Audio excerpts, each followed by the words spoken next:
What do you make of the sort of the contradictory message that I think some Republican candidates seem to have, where it's we believe in limited government, we definitely want to show that we're more limited government than Democrats, but we also believe in giving subsidies to ethanol for these renewable fuel standards and all of this.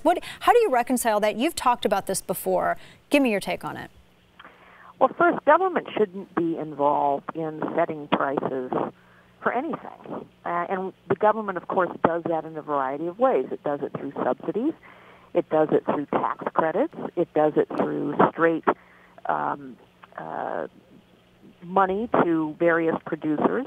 And the government shouldn't be involved in any of that. On the other hand, the government is involved in it. And, of course, the people that support renewable fuel standards say, gee, we need a level playing field to compete with oil. I agree with that. So my answer is, let's phase it all out.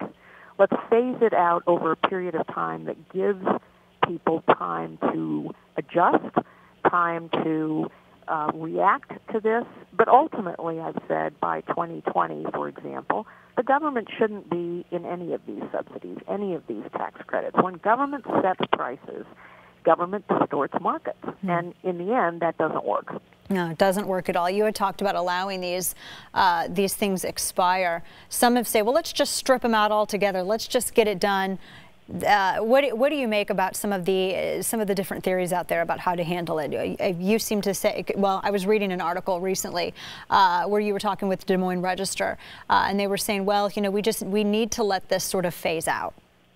Well, I do think you need to give people time to adjust because these subsidies and tax credits have distorted the market. And so you can't just wake up tomorrow and say, let's get rid of all of them. That would also be unfair to producers of various kinds. But you can put a stake in the ground and say by 2020, that's the time I picked, assuming that a new president enters the White House in 2016, by 2020 they all need to be gone. And that seems to me, understanding the economy as I do, that seems to me to be a reasonable time period in which to ask people to adjust to a new reality without tipping the playing field in favor of any one industry or any one product over another.